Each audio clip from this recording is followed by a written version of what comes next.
Buenos días a todos. Muchas gracias por estar acá con nosotros nuevamente.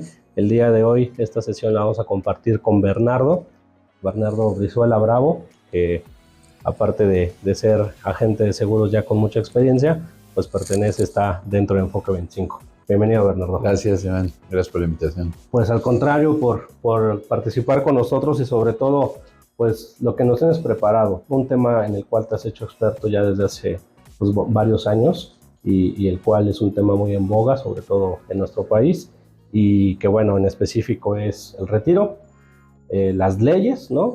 Que actualmente se encuentran en nuestro país y que las que pueden cambiar, Claro. y pues la modalidad 40, ¿no? Primero, si te parece bien, vamos a comenzar que nos platiques un poquito justamente de la actualidad, ¿no? Las dos leyes que existen en nuestro país. Ok, pues mira, primero gracias por la invitación, Iván. Existen actualmente varias leyes en el tema de las pensiones. Básicamente podemos dividir el sistema pensionario en las pensiones, digamos, del Instituto Mexicano del Seguro Social, del IMSS, las del ISSSTE y otros institutos que tienen sus propios sistemas de pensiones, como Pemex, el propio IMSS, claro, tiene su propio sistema de pensiones, algunas instituciones paraestatales que también tienen sus propios sistemas de pensiones, ¿no? Pero en general podemos decir que el sistema de pensiones del IMSS se compone por dos leyes. Una, la famosa Ley 73 y la otra es la Ley 97. Ahora, ¿cuál es la diferencia entre estas dos? Son las personas que empezaron, por ejemplo, la Ley 73, que empezaron a cotizar en el Seguro Social. Cotizar me refiero a que hayan tenido un trabajo activo, no importa si haya sido de una semana, un mes, pero si empezaron a cotizar antes del 1 de julio de 1997, pertenecen a la Ley 97, a la Ley 73, perdón. Y si empezaron a cotizar después del 1 de julio de 1997, ya pertenecen a la nueva ley, a la famosa Ley Afore, o a la generación de la Ley 97, ¿no? Esa es, digamos, como que la primera diferencia, y son las personas que se van a pensionar de acuerdo a estos dos sistemas de pensiones, Ley 73, Ley 97, que los dos tienen sus propias características, ¿no? Claro. Oye, el sistema del retiro en México, justamente algo que muchas veces la gente no sabe o no termina de entender por completo, es el cómo se conforma el salario base de cotización, que es un concepto muy importante justamente para ir entendiendo todo este tema del retiro. Platícame un poquito sobre esto. Pues mira, el salario base es justamente el patrón da de alta al trabajador con un salario base de cotización, que muchas veces, y la triste realidad en nuestro país es que las empresas no dan de alta con todo el salario que les pagan. Muchas veces les dan con el salario mínimo más una compensación o bonos, y lo manejan con muchos conceptos, ¿no? Claro. Pero realmente el salario base significa yo con qué salario le voy a declarar al Seguro Social que le estoy pagando a mi trabajador, independientemente que tenga otras prestaciones, otros bonos, ¿no? Pero básicamente el salario base se compone del salario diario que yo le estoy aportando a mi trabajador, y este salario se compone también de tres características o tres aportaciones, que son las aportaciones que hace la empresa, las aportaciones que también hace el trabajador y las aportaciones que también hace el gobierno por ley. O sea, son tripartitas, y ya depende la ley en la que yo esté, depende al fondo que yo, o que esas aportaciones se van a ir. Por ejemplo, si estoy en la Ley 73, estas aportaciones se van a un fondo común, y este fondo común es el que posteriormente va a estar dando o va a estar pagando las pensiones a los de esta ley. Y los de la Ley 97, la característica principal es de que cada persona va a hacer su propio fondo. Por eso es que se crearon las AFORES, ¿no? ¿Por qué? Porque al final del día, a los 60, 65 años que yo me jubile, yo voy a contar con un fondo, y con ese fondo se va a calcular mi pensión. Diferente de la Ley 73, que ahorita veremos cuáles son las características que debo cumplir para tener acceso a esta pensión, pero básicamente el salario base, insisto, se compone de estas tres aportaciones, y esas tres aportaciones se van a estos dos fondos, ya sea la Ley 73 o la Ley 97, ¿no?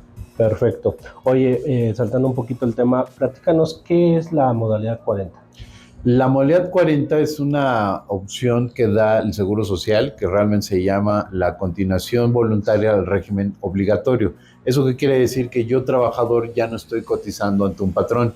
Puede ser que me hayan dado de baja o que ya no esté trabajando, me independicé, emprendí un negocio o me corrieron, ¿no? Puede ser. Claro. Entonces yo, para seguir cotizando el seguro social, para seguir sumando semanas, que eso es también bien importante al sumarle a la hora de... Es uno de los puntos necesarios en cualquiera de las dos leyes para poder pensionarme, ¿no? Exactamente, la ley 73, el mínimo de semanas son 500 semanas, ¿no? O sea, el mínimo para que yo me pensione o me jubile son 500 semanas, ¿no? Tener 60 años y me promedian en los últimos 5 años de lo que coticé. Exactamente, lo que yo coticé, ¿no?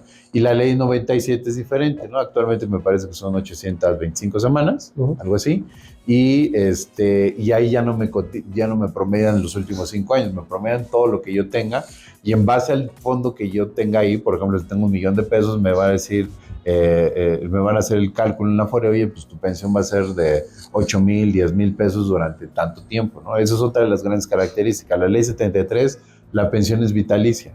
Y la ley 97, la pensión es lo que me alcance, ¿no? O sea, ya cuando se termina el dinero, pues ahora sí que lástima, Margarito, ¿no? Y bueno, para eso existen otro tipo de instrumentos para complementar esta parte de la pensión para los de la ley 97, ¿no? Claro. Oye, y justamente, ¿qué tipo de instrumentos tú recomiendas a la gente? Tanto a todas las asesorías que tú das como a la gente que nos está viendo en este canal, justamente para poder pues hacer algo, ¿no? Porque siento que muchas veces hay gente que pertenece a la ley 73 como que se siente tranquila. Dice, claro, yo no soy ley 97, me voy a poder pensionar mejor, no me preocupo.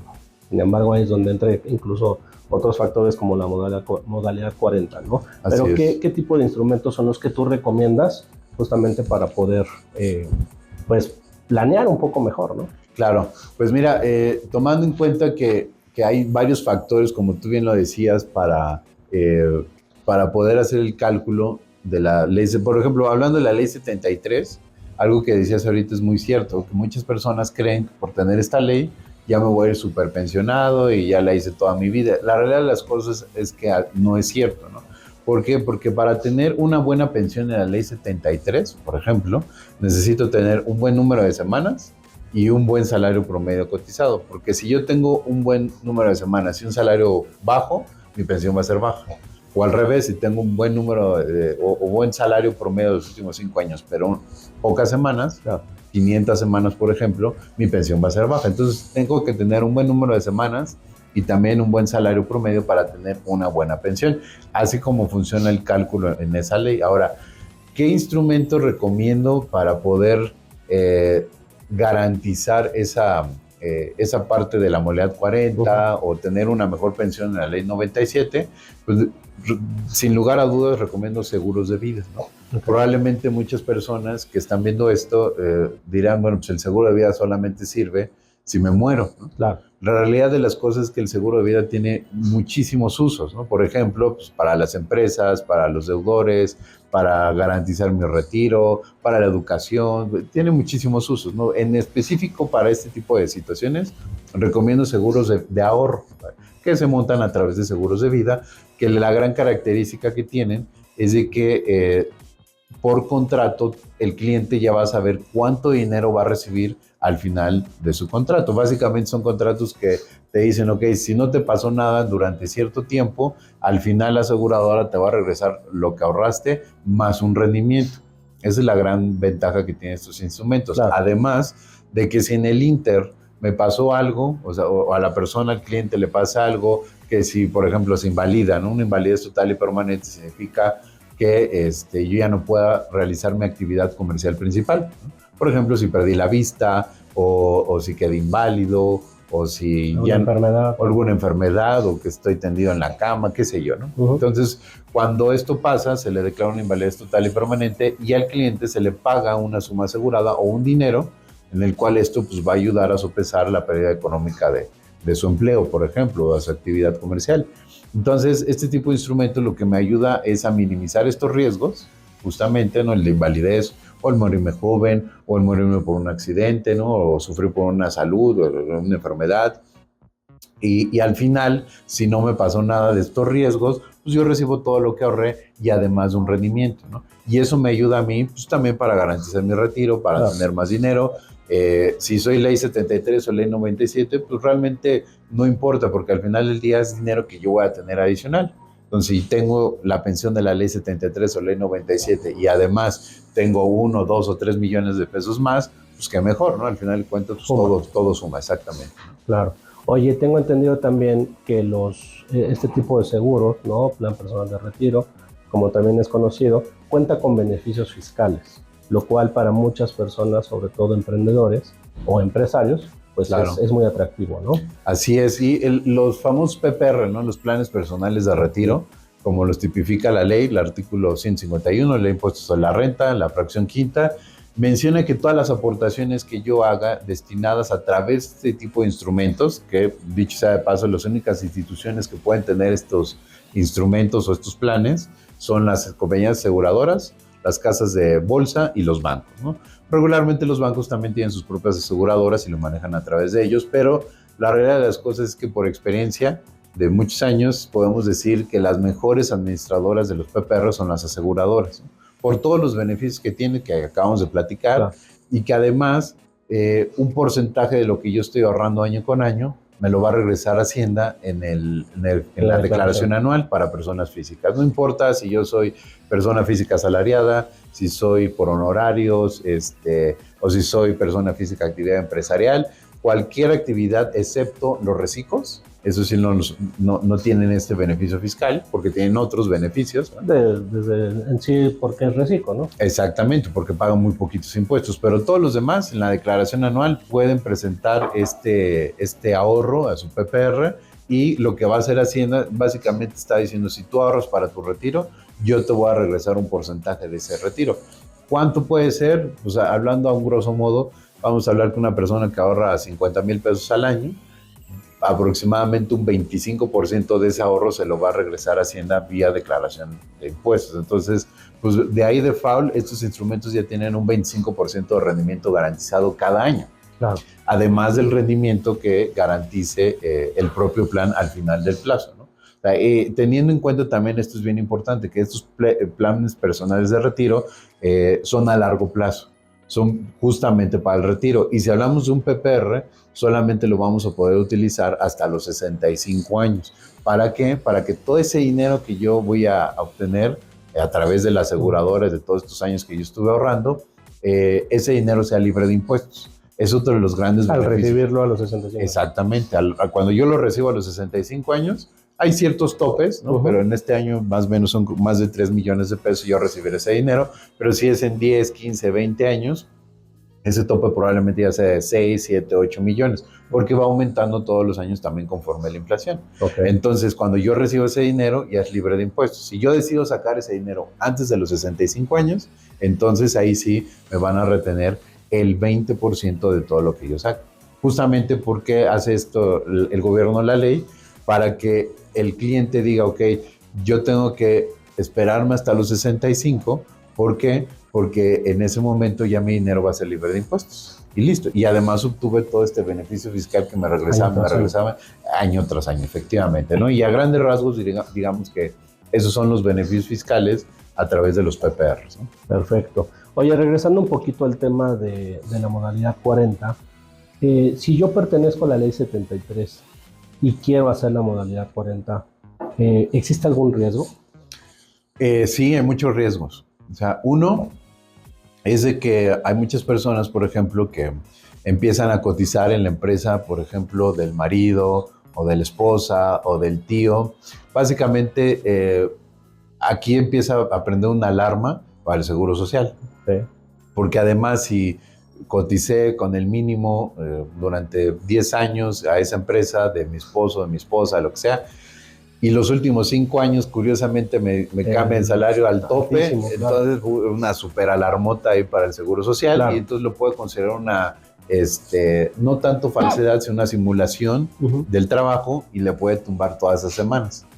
Entonces, digo, no es cosa penal ni mucho menos, pero lo mejor y lo correcto es hacer a través de la modalidad 40.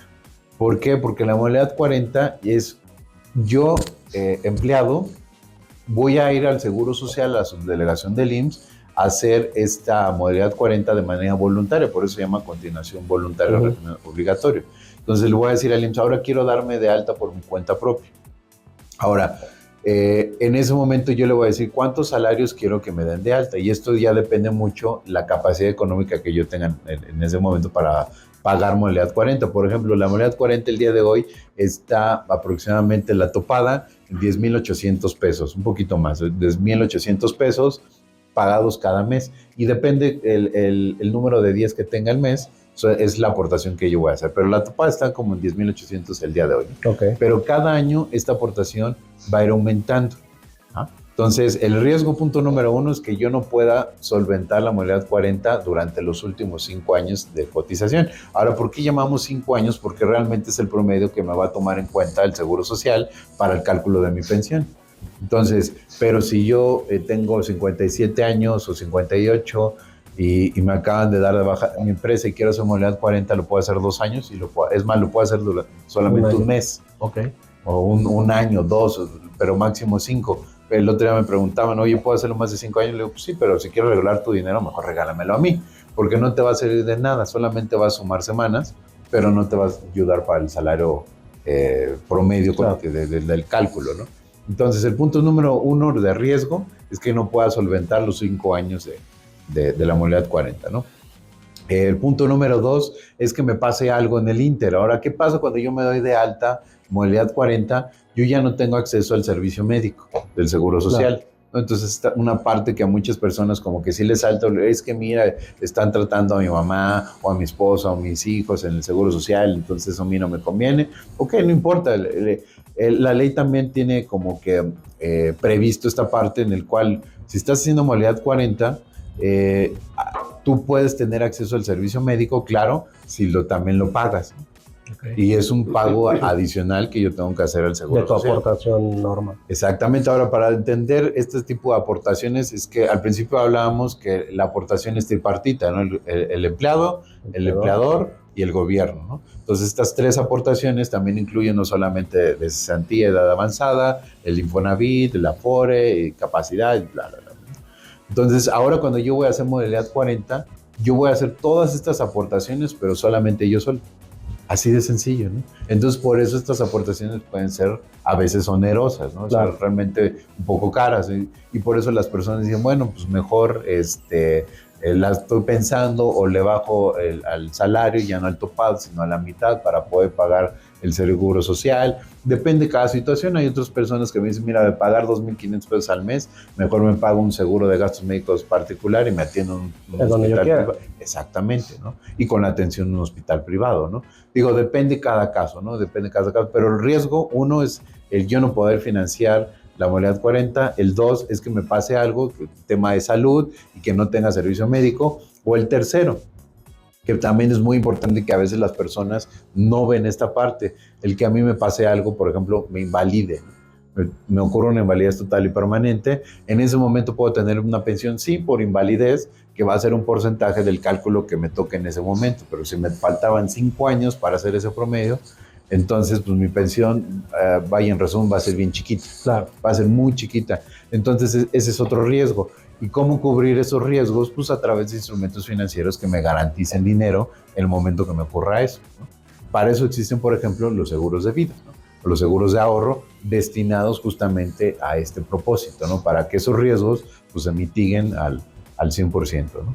Oye, justamente creo que muchas veces las personas pensamos únicamente en una estrategia.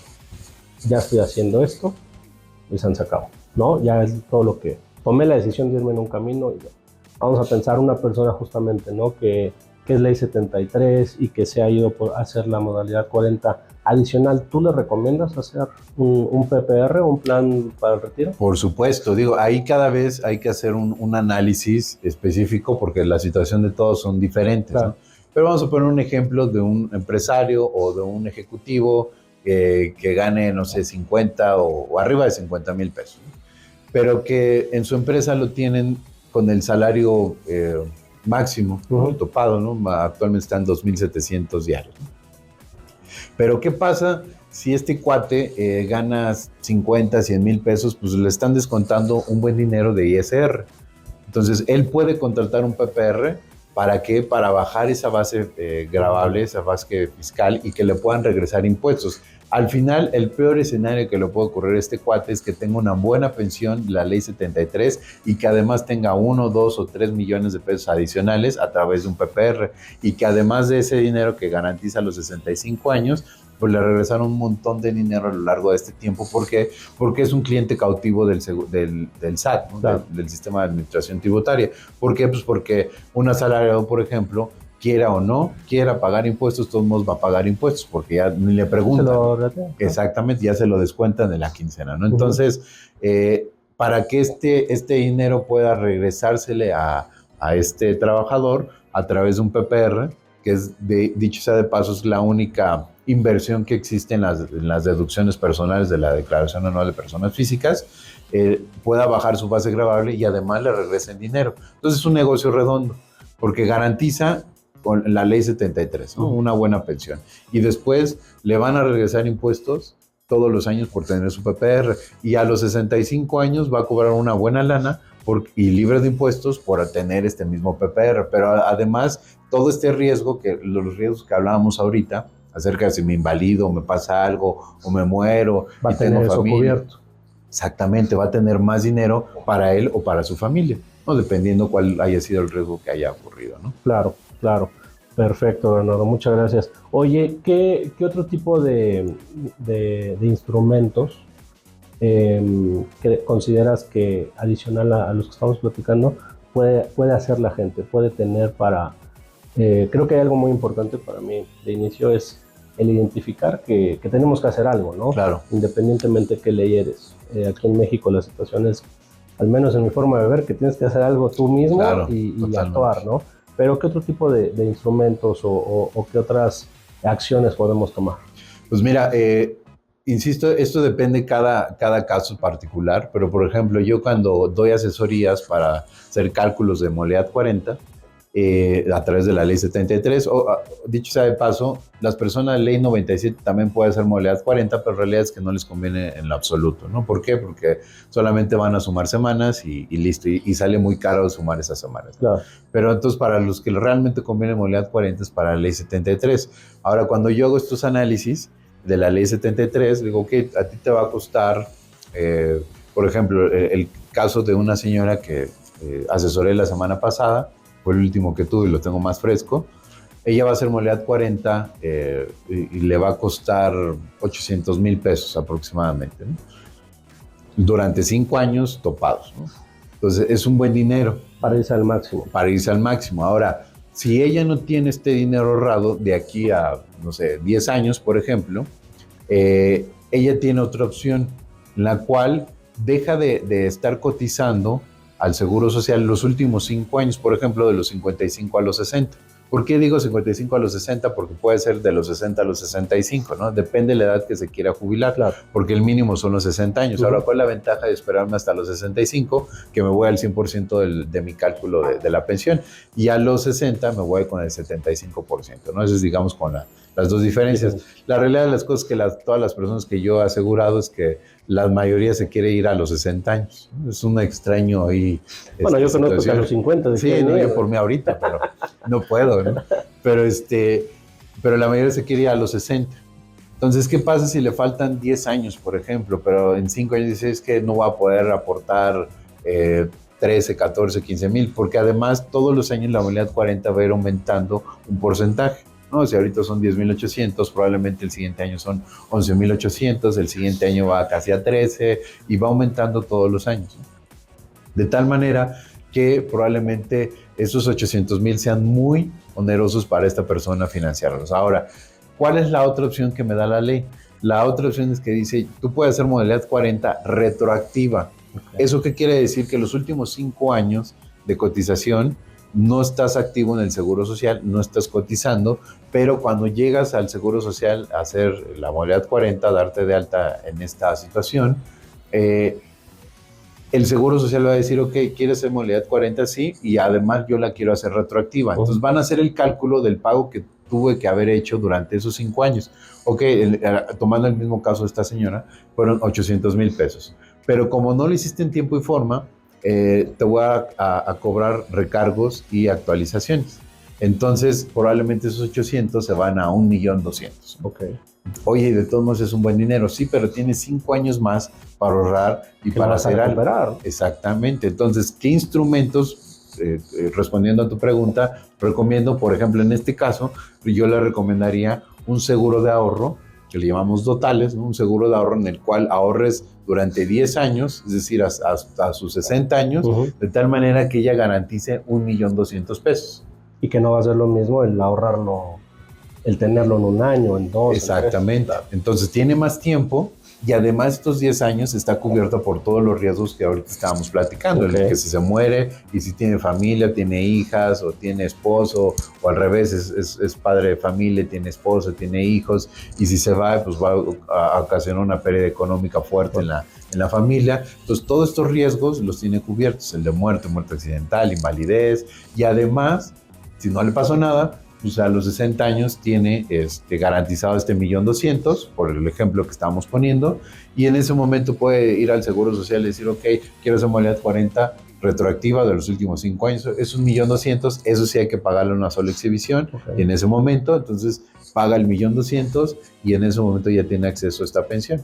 Entonces, ese instrumento es muy bueno para poder garantizar este ahorro, ¿no? Porque, insisto, el seguro de vida tiene muchísimos usos. Uno de ellos es el ahorro garantizado. Y que, dicho sea de paso, una aseguradora es me atrevería a decir que es la institución más segura que existe en el sistema financiero mexicano. Es más segura incluso hasta un banco, porque si las personas vienen siguiendo este tema de las noticias financieras y todo, yo siempre les pregunto a mis clientes, oye, ¿cuándo fue la última vez que escuchaste que una aseguradora quebró? O sea, tiene muchísimos años, por lo menos aquí en México, ¿no? Y los últimos 5 años, pues se han quebrado 2 bancos, ¿no? El Banco Hacendo y el Banco FAMSA, ¿no? Entonces, es más difícil que quiebre una aseguradora que quiebre un banco. Por eso, el gobierno dice, a través de estas instituciones pueden hacer seguros de ahorro, seguros o los famosos PPRs, ¿no? Todos estos instrumentos que tienen garantía, que el gobierno obliga a las aseguradoras a tener estas garantías para poder cumplir al final del plazo a todos sus clientes, ¿no? Claro.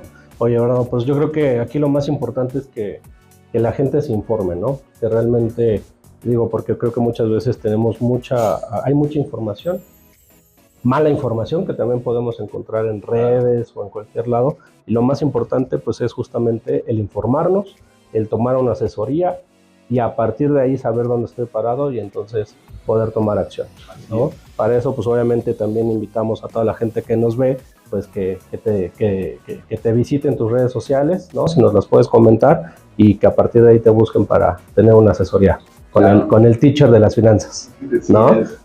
Sí, pero en TikTok me pueden encontrar como @BernardoBri y ahí hablo mucho tema de modalidad 40, un grupo de PPRs, todo el tema del tema de pensiones y de los sistemas que existen alrededor pero muy enfocado en la ley del 73, modalidad 40, porque justamente, como tú bien lo acabas de mencionar, existe mucha malinformación de la gente y bueno, con una buena asesoría a través de una persona certificada, ¿no? Claro. ¿A quién recomendamos? Pues son agentes de seguros que tengan especialidad en el tema de pensiones, ¿no? Que manejen este tema de las pensiones bien para que puedan asesorar mejor a los clientes, ¿no? Pero si algunas personas quieren por ahí tomar un estudio de modalidad 40, pues con todo gusto nos pueden buscar y los atendemos, ¿no? Excelente, ¿verdad? No, pues te agradezco mucho tu tiempo y pues ahí estamos pendientes porque creo que también nos puedes apoyar con otros temas, ¿no? Los seguros de hombre clave para personas morales que también tienen beneficios fiscales, entre otras cosas. Entonces, por ahí te estaremos buscando para más momentos como este. Claro que sí, con todo.